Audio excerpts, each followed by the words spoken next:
నమస్తే ఈనాటి వార్తలకు స్వాగతం. ఈనాటి వార్తలలోని ముఖ్యాంశాలు. కుకునూరు వేలేరుపాడుల్లో పర్యటించిన రాష్ట్ర మంత్రుల బృందం. బాధితులకు ఆర్థిక సహాయం, నిత్యావసరాల అందజేత.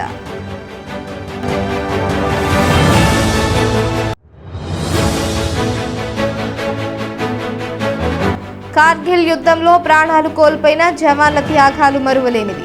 డీసీసీబీ మాజీ చైర్మన్ కరాటం రాంబాబు వెల్లడి.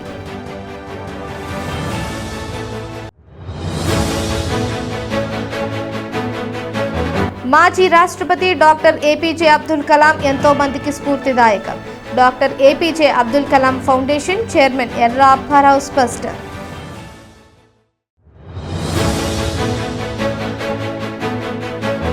జంగారెడ్డిగూడెం ప్రతిభా పాఠశాలలో విద్యార్థులకు ఎన్నికల నిర్వహణ. ఉత్సాహంగా ఓటు హక్కు వినియోగించుకున్న విద్యార్థులు.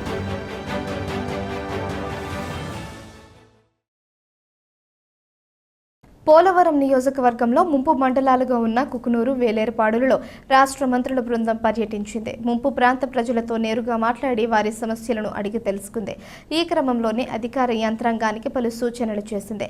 అనంతరం వరద బాధితులకు ఆర్థిక సహాయం, నిత్యావసరాలను అందించింది. రాష్ట్ర ప్రభుత్వ ఆదేశాల మేరకు రాష్ట్ర మంత్రులు వంగల్పూడి అనిత, కింజారపు అచ్చెన్నాయుడు, నిమ్మల రామానాయుడు, కొలుసు పార్థసారథులు కుకునూరు, వేలేరుపాడు మండలాలలో శనివారం పర్యటించారు. ఈ సందర్భంగా వారు మాట్లాడుతూ వరద బాధితుల పరిస్థితిని తెలుసుకునేందుకు ముంపు ప్రాంతాలలో పర్యటించామన్నారు. వరద బాధితులకు ప్రభుత్వం అన్ని విధాలా అండగా ఉంటుందన్నారు. వరద ప్రభావం తగ్గిన అనంతరం వారి స్వగ్రామాలకు తిరిగి వెళ్లవచ్చునన్నారు. అంతవరకు బాధితులకు ఎటువంటి ఇబ్బందులు లేకుండా అధికారులు అన్ని రకాల ఏర్పాట్లు చేస్తారని స్పష్టం చేశారు. ఈ కార్యక్రమంలో జిల్లా కలెక్టర్ వెట్రిసెల్వి, పోలవరం శాసనసభ్యులు చిర్రి బాలరాజుతో పాటుగా పలువురు అధికారులు, ఎన్డీఏ కూటమి పార్టీల నాయకులు పాల్గొన్నారు. ఇక్కడ బయో టాయిలెట్స్ ఏదైతే ఇప్పుడు పెడుతున్నారో ఆ బయో టాయిలెట్స్ ఖర్చుతోనే వీళ్ళకి ఇక్కడ నియర్ బై గవర్నమెంట్ సైట్ ఏదైనా ఉంటే కనుక కలెక్టర్ గారికి చెప్పి గ్రూప్ ఆఫ్ టాయిలెట్స్ కట్టేస్తే ఎవ్రీ ఇయర్ వీళ్ళకి ప్రాబ్లం వస్తూనే ఉంటుంది. ఇప్పటికిప్పుడు కాదండి, జనరల్ గా ఫర్దర్ గా కూడా ఇప్పుడు మళ్ళీ చేసుకుని ఫర్దర్ రెగ్యులర్ గా ప్రాబ్లం జరుగుతూనే ఉంటుంది. కాబట్టి పర్మనెంట్ సోర్స్ ఉంటే కొంచెం ఆడవాళ్ళకి ఇబ్బంది లేకుండా ఉంటుంది. ఏమా నిజమే కదా? కాబట్టి అది కట్టించే ఏర్పాటు కూడా మేము చేస్తాం. ప్రతి సంవత్సరం వచ్చే ఇబ్బంది కాబట్టి వాళ్ళకి పర్మనెంట్ గా చేసే పరిస్థితి తీసుకోండి. ఒకసారి పర్టికులర్ గా ఇందాక చెప్పారు, మన మంత్రి గారు అని చెప్పారు, అందుకే ఒక పాయింట్ చెప్దామని నేను మైక్ తీసుకున్నాను. 6 రోజుల నుంచి ఇక్కడ ఉన్నారు. అన్ని వసతులు కూడా జిల్లా యంత్రాంగం మీకు సమకూరుస్తుంది. ఇంకా వరద పెరిగే అవకాశాలు ఉన్నాయి కాబట్టి ఇక్కడ ఏవైతే మీరు చిన్నవి టాయిలెట్స్ ఇంకా సరిపోవడం లేదని చెప్పారు, ఇమీడియట్గా ఏర్పాటు చేయమని చెప్పాం. శానిటేషన్ కూడా చూస్తారు, మీకు ఇది ప్యాకేజ్ కూడా ఇస్తాం. మీరంతా బాగుంది, వరద తగ్గింది, మేము గ్రామాలు వెళ్ళిపోతామంటే ఒక్కొక్క కుటుంబానికి 3,000 రూపాయలు క్యాష్ మీకు ఇచ్చి క్షేమంగా మీ ఇంటికి పంపించే వరకు మీ యోగక్షేమాలు, మీ బాగోగులు చూసుకునే బాధ్యత ఈ ప్రభుత్వం పైన ముఖ్యమంత్రి గారు, ఎన్డీఏ పవన్ కళ్యాణ్ గారు, బీజేపీ నాయకత్వం అందరి మీద ఉంది. ప్రతి కుటుంబానికి కూడా 25 కేజీల బియ్యం, అదేవిధంగా కందిపప్పు, ఆయిల్ ప్యాకెట్, బంగాళదుంపలు, అదే ఉల్లిపాయలు, ఇటువంటి నిత్యావసర సరుకులు ఇవన్నీ కూడా సక్రమంగా మీకు అందుతున్నాయా లేదా, మీకు భోజన వసతి అంతా కూడా సక్రమంగా రుచికరంగా ఉంటుందా లేదా, అదేవిధంగా టాయిలెట్స్ కానీ త్రాగునీరు సమస్యలు వంటివి ఏవైతే ఉన్నాయి, అదేవిధంగా శానిటేషన్ సమస్య ఎట్లా ఉంది, ఇవన్నింటినీ కూడా క్షేత్రస్థాయిలో పరిశీలించమని, అదేవిధంగా ఏదైతే మీకు ఇంకా ఇతరత్రా ఉండేటువంటి సమస్యలు ఏవైతే ఉన్నాయో వాటి పరిష్కారానికి కూడా తగినటువంటి సూచనలు ప్రభుత్వానికి అందించాలనే ఉద్దేశంతో ఈరోజు మరి మంత్రుల బృందాన్ని పర్యటించమని కోరగా ఈరోజు మీ దగ్గర రావడం జరిగిందని చెప్పి ముందుగా తెలియజేసుకుంటూ, మరి ఈ కార్యక్రమంలో అధికారులందరూ కూడా బాగా పనిచేస్తా ఉన్నారు. వారికి మనం చేసేది ఏంటంటే ఇంకా గోదావరి బాగా వస్తున్నట్టుంది కాబట్టి అప్రమత్తంగా ఉండి ఇక్కడ ఆరోగ్య సమస్యలు తలెత్తే అవకాశాలు కూడా మెరుగా ఉంటాయి కాబట్టి హెల్త్ క్యాంప్ కానివ్వండి, ఇందాక అంతగా చెప్పిన టాయిలెట్స్ కానివ్వండి, ఇవన్నీ కూడా జాగ్రత్తగా మరి వీళ్ళందరూ కూడా కాపాడుతారని చెప్పేసి మనం చేస్తూ, ఏదైతే ముఖ్యమంత్రి గారు ఆలోచన చేస్తున్నారో ఆయన ఆలోచనల్ని క్షేత్రస్థాయిలో అమలు చేయాల్సిన బాధ్యత మరి అధికారులు కాబట్టి ఏదో ఇబ్బంది అనుకోకుండా తప్పకుండా కొద్దిగా ఎక్కువ సమయం గడిపి వీళ్ళందరికీ కూడా ప్రభుత్వం ఇచ్చేవన్నీ కూడా అందే విధంగా తెలియాల్సిందిగా మనం చేస్తూ కార్గిల్ యుద్ధంలో ప్రాణాలు కోల్పోయిన జవాన్ల త్యాగాలు మరువలేనివని డీసీసీబీ మాజీ చైర్మన్ కారాటం రాంబాబు తెలిపారు. జంగారెడ్డిగూడెం పట్టణంలో మాజీ సైనిక ఉద్యోగులు కార్గిల్ విజయోత్సవ ర్యాలీని నిర్వహించారు. పట్టణంలోని సౌభాగ్య థియేటర్ వద్ద ఈ ర్యాలీని కారాటం రాంబాబు ప్రారంభించారు. ఈ సందర్భంగా Andhra Pradesh revenue employees services association అధ్యక్షులు లాం విద్యాసాగర్తో కలిసి కారాటం రాంబాబు మాట్లాడుతూ కార్గిల్ యుద్ధంలో భారత సైనికుల వీరోచిత పోరాటాన్ని గుర్తు చేశారు. ఆనాడు సైనికులు చేసిన త్యాగం వల్లే దేశ ప్రజలు సురక్షితంగా ఉండగలుగుతున్నారన్నారు. కావున ప్రతి ఒక్కరూ కార్గిల్ అమర జవాన్లను స్మరించుకోవాలన్నారు. అనంతరం కార్గిల్ యుద్ధంలో పాల్గొన్న జంగారెడ్డిగూడానికి చెందిన 4 సైనికులకు అభినందనలు తెలిపారు. ఈ కార్యక్రమంలో దొమ్మేటి సత్యనారాయణ, జూలూరి వీరరాఘవులు, సూర్య ప్రసాద్, సత్యనారాయణ, హుస్సేన్, నాగేశ్వరరావు, మహమ్మద్ జిలానీ తదితరులు పాల్గొన్నారు.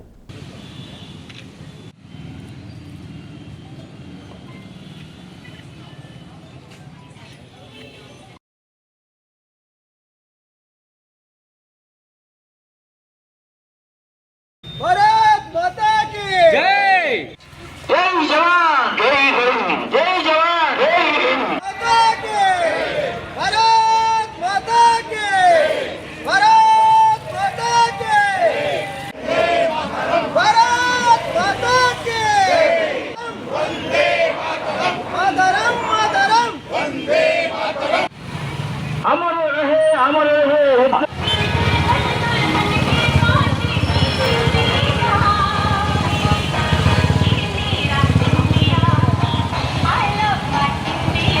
ఇవాళ మనం బతుకున్నామంటే ఆ రోజు ఆ జవాన్లు కాపాడబట్టి మనందరం ఇవాళ మన మీద కూడా బాంబులు ఎత్తురు.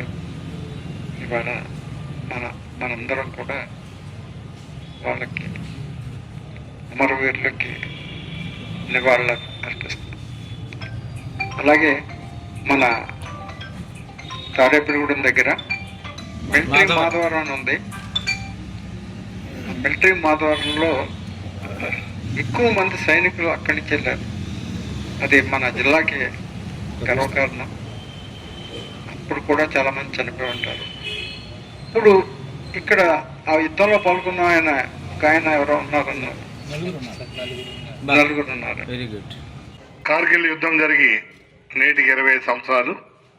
1999 జూలై 26న జరిగిన యుద్ధంలో భారత సైనికులు వీరోచితంగా పోరాడి వెనకడుగు వేయకుండా ముందుకు వెళ్ళి 559 మంది సైనికులు ఆ యుద్ధంలో మరణించడం జరిగింది. దాదాపు 1560 మంది గాయపడటం జరిగింది.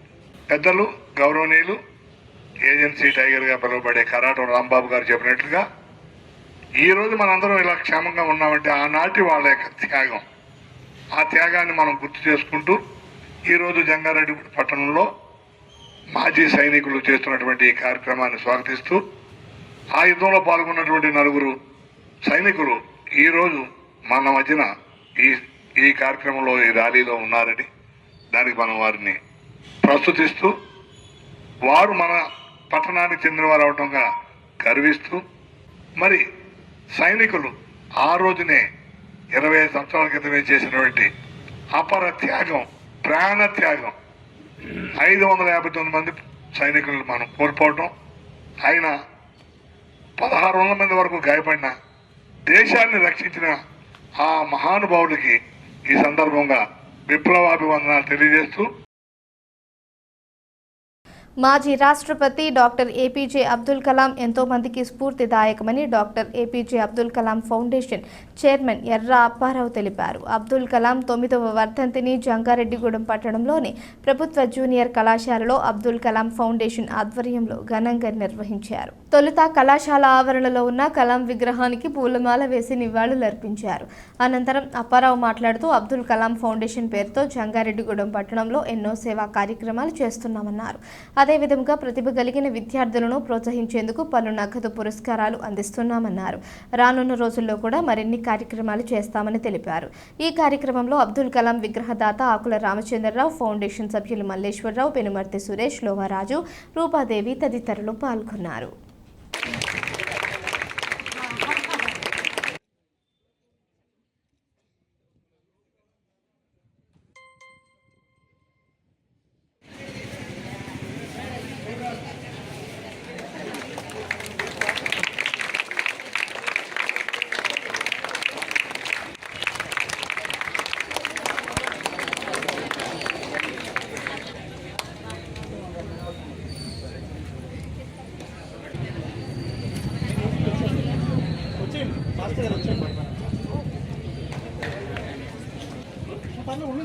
ఈరోజు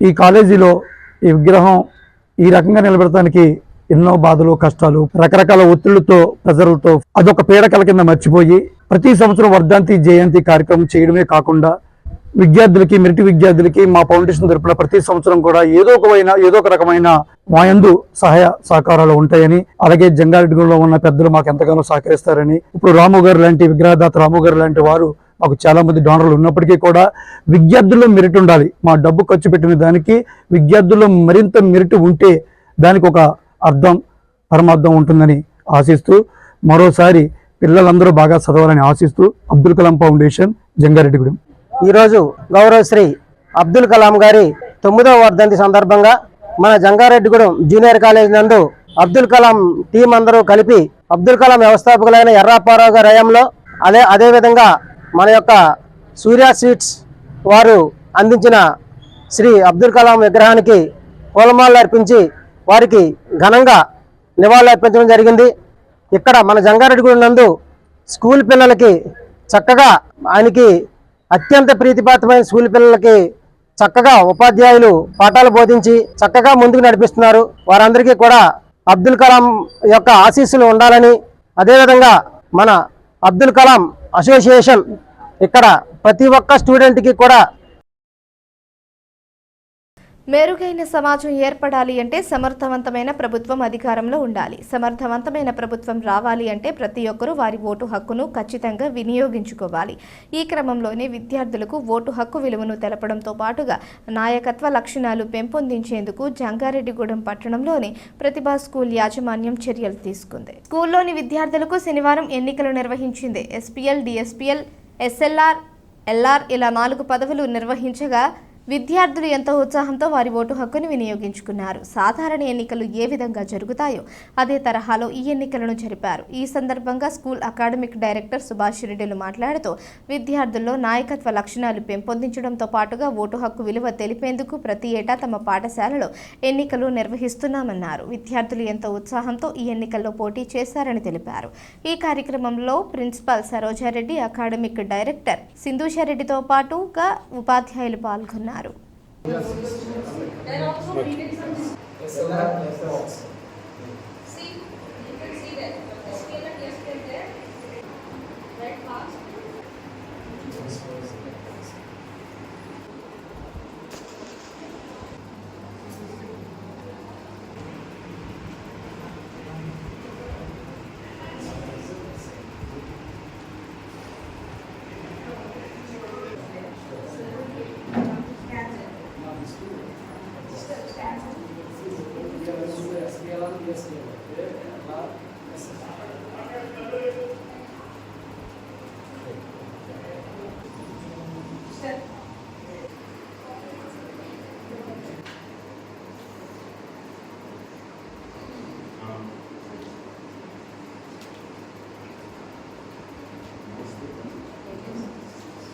We're very happy to announce that the student body elections for the year 2024-25 are being conducted in Pratibha School today. It's such a festive atmosphere today because elections to the student body are being conducted, which means that we're introducing the essence of democracy in the school. So పిల్లలకి ప్రజాస్వామ్య వ్యవస్థ అంటే ఏంటి, democracy process అంటే ఏంటి, elections ఎలా జరుగుతాయి, ఆ మొత్తం ప్రాసెస్ కూడా చక్కగా వాళ్ళంతా మా స్కూల్లో టీచర్స్, స్టూడెంట్స్ అందరూ కూడా they have all gathered as a team and they are conducting all these elections here. There is a presiding officer, there is an election officer, there is a returning officer. So వీళ్ళందరూ కూడా చక్కగా ఒక నిజమైన elections ఎలా జరుగుతాయి, మన parliament elections కానీ assembly elections కానీ ఎలా జరుగుతాయో ఎగ్జాక్ట్ అదే ప్రాసెస్ని ఇక్కడ రెప్లికేట్ చేయడం జరుగుతుంది. సో టీచర్స్ అందరూ కూడా డ్యూటీస్ వేసుకున్నారు డిఫరెంట్ ఆఫీసర్స్ కింద. So exact start to finish police security ఉంది, జరుగుతుంది. ఎలక్షన్ సింబల్స్ ఉన్నాయి. సో ప్రతి స్టూడెంట్ కూడా డిఫరెంట్ పొజిషన్స్కి స్కూల్ ఎస్పీఎల్కి, డెప్యూటీ ఎస్పీఎల్కి, అట్లానే ladies representative, subordinate ladies representative, అట్లానే మా స్కూల్లో నూతనంగా ఈ సంవత్సరం ఏర్పాటు చేసిన మెమరీ క్లబ్, అట్లానే రూబిక్స్ క్యూబ్ క్లబ్, అలాగే ఎప్పటి నుంచో ఉన్న ఇంగ్లీష్ లాంగ్వేజ్ క్లబ్, ఇట్లాంటి ఈ క్లబ్ యాక్టివిటీస్ సంబంధించి లీడర్స్ కానీ ఇవన్నీ కూడా ఎన్నుకోవడం జరుగుతుంది. So start to finish exact elections process ఎలా జరుగుతుందో అదే విధంగా జరుగుతుంది. ఇవన్నీ కూడా ఏంటంటే స్కూల్ లెవెల్లోనే పిల్లలకి డెమోక్రసీ అంటే అర్థం ఏంటో ఒక అర్థం. జనసేన పార్టీ క్రియాశీలక సభ్యత్వ నమోదు ప్రక్రియ ఈ నెల 28వ తేదీతో ముగుస్తుందని ఆ పార్టీ నాయకులు, మున్సిపల్ కౌన్సిలర్ వలవల తాతాజీ తెలిపారు. కావున ఆసక్తి కలిగిన ప్రతి ఒక్కరూ జనసేన సభ్యత్వం పొందాలని, సభ్యత్వం పొందిన వారు రెన్యువల్ చేయించుకోవాలని సూచించారు. జంగారెడ్డిగూడెం పట్టణంలోని ఇందిరా కాలనీలో జనసేన సభ్యత్వ నమోదు కార్యక్రమాన్ని నిర్వహించారు. ఈ సందర్భంగా సభ్యత్వ కన్వీనర్ చింతల నానితో కలిసి కౌన్సిలర్ తాతాజీ మాట్లాడుతూ జనసేన సభ్యత్వంతో ఎన్నో ప్రయోజనాలు ఉన్నాయన్నారు. కావున పార్టీపై అభిమానం ఉన్న ప్రతి ఒక్కరూ సభ్యత్వం చేయించుకోవాలని సూచించారు. ఈ కార్యక్రమంలో తిరుమల శెట్టి రవి, కంకిపాటి శ్రీను, సాయి కార్తికేయ, తియాల అప్పారావు, ప్రగడ ధర్మేంద్ర, షేక్ జానీ తదితరులు పాల్గొన్నారు. మన జనసేన పార్టీ సభ్యత్వ కార్యక్రమం స్టార్ట్ అయ్యడం జరిగింది. రేపటితోటి ఈ కార్యక్రమం ముగుస్తుంది. దయచేసి మరొకసారి చేసుకున్న విన్నపం ఏంటంటే, మన పవన్ కళ్యాణ్ గారు ఒక మంచి సంకల్పంతో కార్యకర్తలకి న్యాయం జరగాలి. రేపొద్దున్న కార్యకర్తలకి ఏమైనా ప్రమాదవశాత్తు ఎలాంటి ప్రమాదం జరిగినా వాళ్ళకి ప్రమాద బీమా కింద ఈ సభ్యత్వ రుసుం ద్వారా 5 లక్షల ప్రమాద బీమా ఏర్పాటు చేయడం జరిగింది. కార్యకర్తల శ్రేయస్ని దృష్టిలో పెట్టుకుని ఏదైనా ఉందంటే పార్టీ, అది జనసేన పార్టీ ఉన్నందుకు మనం అందరూ ఆనందపడదాం. మరీ ముఖ్యంగా నేను చెప్పేదంటే, ఇదివరకు చేసుకున్న సభ్యులందరూ కూడా కంపల్సరీగా రెన్యువల్ చేసుకోండి. ఎందుకంటే రేపొద్దున్న పార్టీలో మన వ్యక్తిత్వం కానీ, మన సీనియారిటీ కానీ ఆ సభ్యత్వం బట్టి ఉంటుంది. కాబట్టి ప్రతి ఒక్కళ్ళు కూడా రెన్యువల్ చేయించుకుని, అలాగే మన చుట్టుపక్కల ఉన్న ఎవరైతే అభిమానులు ఉన్నారో వాళ్ళందరినీ జనసైనికులుగా మార్చి పార్టీకి అండగా చేస్తారని మనస్ఫూర్తిగా కోరుకున్నాం. జనసేన పార్టీ మరియు అధ్యక్షులు పవన్ కళ్యాణ్ గారి ఆదేశాల మేరకు సభ్యత్వ నమోదు కార్యక్రమం ఈ నెల 18 నుంచి 28వ తారీఖు వరకు జరుగుతుంది. ఈ నమోదు కార్యక్రమంలో సభ్యత్వ నమోదు వాలంటీర్లు చురుగ్గా పాల్గొంటూ సభ్యత్వాన్ని ముందుకు తీసుకెళ్తున్నారు. అదేవిధంగా జనసేన పార్టీ అభిమానులు, కార్యకర్తలు ఎవరైనా ఉంటే రేపు ఒక్కరోజే మనకి మిగిలి ఉంది సమయం. ఈ సమయంలో వారు వాలంటీర్లను సంప్రదించి అతి త్వరగా మీ సభ్యత్వం నమోదు చేసుకుని జనసేన పార్టీకి మీ మద్దతును తెలపాల్సిందిగా కోరుచున్నాం. ఇప్పుడు ఒక చిన్న విరామం తీసుకుందాం, చూస్తూనే ఉండండి. 916 కేడిఎం హాల్మార్క్ బంగారు ఆభరణాలు, సర్టిఫైడ్ వజ్రాలు, అద్భుతమైన కలెక్షన్ సందర్శించండి. 916 gold and diamonds jewellery shop, Shetty jewellers, main road, Ganganamma గుడి దగ్గర, జంగారెడ్డిగూడెం. మన జంగారెడ్డిగూడెంలో అత్యాధునికమైన హంగులతో ముస్తాబవుతున్న luxurious gated community palm woods. ఈ డిటిసిపి మరియు రెరాచే ఆమోదించబడిన 17 ఎకరాల ప్రీమియం లేఅవుట్లో 60 ఫీట్ వెడల్పు గల ఎంట్రన్స్ మెయిన్ రోడ్ మరియు 40 ఫీట్ల ఇంటర్నల్ సీసీ రోడ్లు, అండర్ గ్రౌండ్ డ్రైన్స్, పిల్లల కోసం ఆహ్లాదకరమైన పార్కులు, ఇలా ఎన్నో మెరుగైన అమ్యూనిటీస్ అందిస్తుంది. పామ్ వుడ్స్ బై డిఫాల్ట్ షూన్ ప్రీమియం విల్లా ప్లాట్లు 160 గజాల నుండి ప్రారంభం. Bookings open. నేడే సంప్రదించండి. తిరిగి మరలా వార్తల్లోకి స్వాగతం. వరద బాధిత గర్భిణులకు తమ వంతు సహకారం అందిస్తామని రోటరీ జంగారెడ్డిగూడెం అధ్యక్షులు ఊడా రామ్ గోపాల్ తెలిపారు. జంగారెడ్డిగూడెం ఏరియా ప్రభుత్వాసుపత్రిలోని 32 మంది గర్భిణీ స్త్రీలకు రోటరీ జంగారెడ్డిగూడెం రాత్రిపూట భోజన సౌకర్యం కల్పించింది. ఈ సందర్భంగా రామ్ గోపాల్ మాట్లాడుతూ వరద తగ్గి సాధారణ పరిస్థితులు నెలకొని తిరిగి వారి స్వస్థలాలకు వెళ్లే వరకు దాతల సహకారంతో ఈ గర్భిణీలకు రాత్రిపూట భోజనం తమ క్లబ్ ద్వారా అందిస్తామని తెలిపారు. మొదటి రోజు రోటరీ పూర్వ కార్యదర్శి జవ్వాజీ ఉమా వెంకటేష్, రెండవ రోజు చరిత హాస్పిటల్ అధినేత వందనపు ప్రేమ్చంద్ వితరణతో భోజనం అందించినట్లు తెలిపారు. ఈ కార్యక్రమంలో క్లబ్ కార్యదర్శి బవిరిశెట్టి హనుమాన్ తిలక్ తదితరులు పాల్గొన్నారు.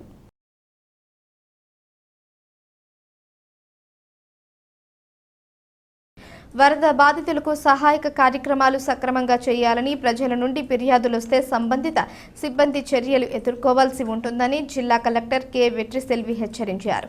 కుక్కునూరు, వేలేరుపాడు మండలాల్లోని పలు గ్రామాలలో అమలు జరుగుతున్న వరద సహాయ కార్యక్రమాలను జిల్లా కలెక్టర్ స్వయంగా పరిశీలించారు. తిరుమల పాలెంకు జిల్లా collector Vetriselvi, joint collector Dhatri రెడ్డిలు, బోట్ ద్వారా వెళ్లి అక్కడ ప్రజల సమస్యలను అడిగి తెలుసుకున్నారు. ఈ సందర్భంగా కలెక్టర్ మాట్లాడుతూ వరద ముంపు ప్రమాదం ఉన్న గ్రామాల ప్రజలు తప్పనిసరిగా సహాయక కేంద్రాలకు తరలి వెళ్లాలని విజ్ఞప్తి చేశారు. ఏలూరు జిల్లాలో వరద సహాయక కార్యక్రమాలకు రాష్ట్ర ప్రభుత్వం 5 కోట్ల రూపాయలు కేటాయించిందన్నారు. ప్రతి బాధిత కుటుంబానికి 5 కిలోల బియ్యం, కందిపప్పు, వంట నూనె, 5 రకాల కాయగూరలు అందించాలన్నారు. వరద పరిస్థితి తగ్గే వరకు బాధితులకు సహాయ కార్యక్రమాలు అమలు జరగాల్సిందేనన్నారు. కలెక్టర్ వెంట ఆర్టీఓకే అద్దయ్య, తహసీల్దార్ చిన్నారావు, వివిధ శాఖల అధికారులు తదితరులు పాల్గొన్నారు.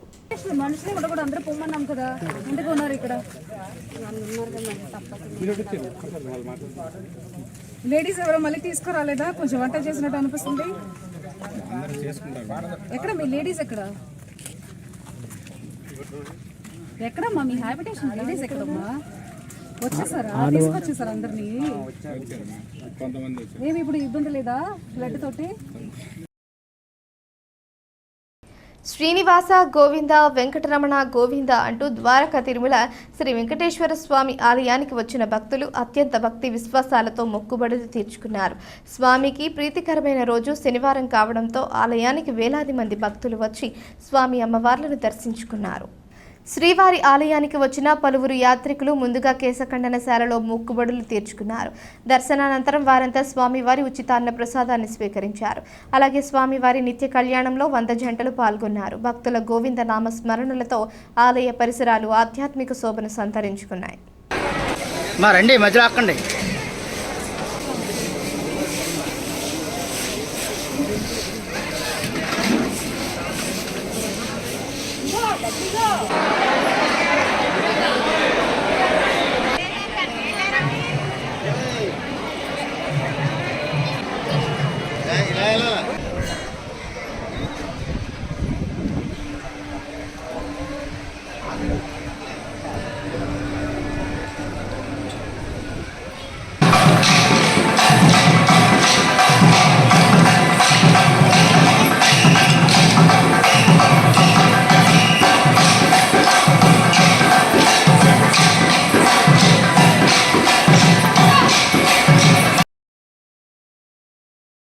భారతదేశ కీర్తి ప్రపంచ పటంలో నిలిపిన missile man of India Bharat Ratna doctor Abdul Kalam జీవితం యువతకు ఆదర్శనీయం అని వేముడోలు సర్కిల్ ఫోటోగ్రాఫర్స్ యూనియన్ గౌరవ అధ్యక్షులు పిల్లి బ్రహ్మారావు తెలిపారు. మాజీ రాష్ట్రపతి డాక్టర్ ఏపీజే అబ్దుల్ కలాం 9వ వర్ధంతి సందర్భంగా బేమడోలు సంత మార్కెట్ వద్ద ఉన్న కలాం డాగురే వేదిక వద్ద బేమడోలు సర్కిల్ ఫోటోగ్రాఫర్స్ యూనియన్ నాయకులు, సభ్యులు కలాం విగ్రహానికి పూలమాలలు వేసి నివాళులర్పించారు. ఈ సందర్భంగా బ్రహ్మారావు మాట్లాడుతూ ఒక విశిష్ట శాస్త్రవేత్త, దూరదృష్టి గల రాజ నీతిజ్ఞుడు, పీపుల్స్ ప్రెసిడెంట్ అనే బిరుదాంకితుడు డాక్టర్ కలాం జీవితం యువతకు స్ఫూర్తిదాయకమని అన్నారు. ఈ కార్యక్రమంలో యూనియన్ అధ్యక్షులు ద్రాక్షారపు శ్రీరామ్, జిల్లా ట్రెజరర్ పివిఆర్ మూర్తి, నాయకులు ఏవి రంగారావు, నరేష్, వెంకటేశ్వరరావు, శ్రీను, కృష్ణ, ప్రభు చౌదరి తదితరులు పాల్గొన్నారు. బేవడో సర్కిల్ ఫోటోగ్రాఫర్స్ సంక్షేమ సంఘం ఆధ్వర్యంలో పద్మభూషణ్, పద్మ విభూషణ్, భారతరత్న బిరుదాంకితులు ఏపీజే అబ్దుల్ కలాం గారి యొక్క వర్ధంతి కార్యక్రమాన్ని ఆర్గనైజేషన్ ప్రజెన్స్ లో చేయడం జరిగింది. కలాం గారు మిసైల్స్ తయారు చేయడంలో ఎంతో నేర్పడతారని ప్రదర్శించారు. 1980లో SLV-3 ఒక రాకెట్ ను వారు రోహిణి అనేటువంటి రాకెట్ ని అంతరిక్షంలోకి ప్రవేశపెట్టడం జరిగింది. ఆ యొక్క ప్రయోగం విజయవంతం కావడంతో భారతదేశంతో పాటు ప్రపంచ దేశాలన్నీ కూడా వారిని ఎంతో కూడా అభినందనలు తెలియజేశాయి. వారు ఇంకా ముందుకు వచ్చి వారు ఇంకా దేశానికి ఎన్నో సేవలు చేశారు. మన భారతదేశ 11వ రాష్ట్రపతిగా వారు పదవి బాధ్యతలను స్వీకరించారు. వారు ఎప్పుడు కూడా పబ్లిక్ తోటి అనుకూలంగా ఉండి పబ్లిక్ సమస్యల్ని, పబ్లిక్ యొక్క సాంకేతికాలని అందరికీ కూడా అనుభవింపజేసి వారందరికీ కూడా గైడ్ లైన్స్ ఇచ్చేవారు. అటువంటి వారు 2015లో షిల్లాంగ్లో యువతకి వారు సందేశం ఇస్తూ ఉండగా ఒక్కసారిగా వారు కుప్పకూలిపోయారు. వారి హాస్పిటల్కి తరలించగా వారు గుండెపోటుతో చనిపోయారని చెప్పేసి వైద్యులంతా కూడా ధృవీకరించడం జరిగింది. వారి యొక్క మరణ వార్త విన్నటువంటి ప్రపంచం అంతా కూడా శోక సముద్రంలో మునిగిపోయింది. వారు అంతటి మహానుభావుడిని కోల్పోయినందుకు ఎంతో విచారాన్ని వారు వ్యక్తం చేశారు. ఉచిత ఇసుక హామీని ప్రభుత్వం తక్షణమే అమలు చేయాలని భవన నిర్మాణ కార్మిక సంఘం జిల్లా కార్యదర్శి నారపల్లి రమణారావు డిమాండ్ చేశారు. జంగారెడ్డిగూడెంలో CITU కార్యాలయంలో జరిగిన సమావేశంలో రమణారావు మాట్లాడారు. జిల్లాలో ఉచిత ఇసుక ఎవరికీ అందడం లేదని దీంతో కార్మికులు ఉపాధి కోల్పోతున్నారన్నారు. ఉచిత ఇసుక అందించి కార్మికులు ఉపాధి కాపాడాలని ప్రభుత్వాన్ని డిమాండ్ చేశారు. ఈ కార్యక్రమంలో జిల్లా ప్రధాన కార్యదర్శి డిఎన్విడి ప్రసాద్, సిఐటియు నాయకులు మాధవ, రెడ్డి లక్ష్మణరావు, కెల్లా దుర్గప్రసాద్, సిహెచ్ కొండలరావు, అబ్దుల్ అక్బర్, ఖానా సాంబశివరావు తదితరులు ఉన్నారు.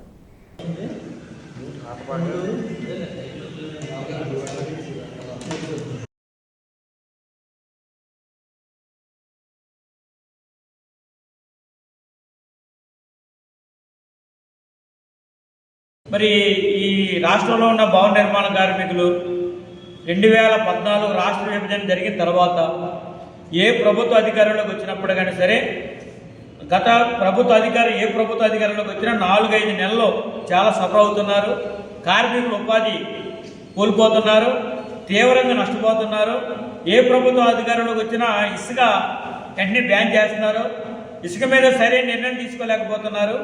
మరి రాష్ట్ర ప్రభుత్వం అధికారంలోకి వచ్చిన తెలుగుదేశం కూటమి 40 రోజులు అయినప్పటికీ ఈ రోజు వరకు ఇసుక సమస్య పరిష్కారం కాలేదు. తక్షణమే ఇసుక సమస్య పరిష్కరించాలని చెప్పి రాష్ట్ర ప్రభుత్వాన్ని కోరుతున్నాం. వార్తలు ముగించే ముందు ముఖ్యాంశాలు మరోసారి. కుకునూరు, వేలేరుపాడుల్లో పర్యటించిన రాష్ట్ర మంత్రుల బృందం. బాధితులకు ఆర్థిక సహాయం, నిత్యావసరాల అందజేత.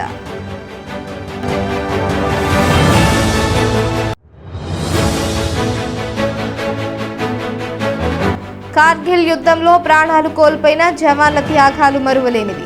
డీసీసీబీ మాజీ చైర్మన్ కరాటం రాంబాబు వెల్లడి.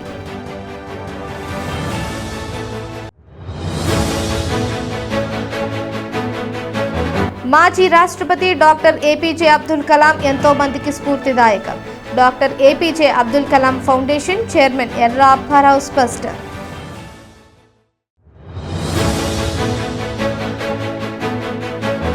జంగారెడ్డిగూడెం ప్రతిభా పాఠశాలలో విద్యార్థులకు ఎన్నికల నిర్వహణ. ఉత్సాహంగా ఓటు హక్కు వినియోగించుకున్న విద్యార్థులు. ఈ వార్తలు ఇంతటితో సమాప్తం. నమస్కారం.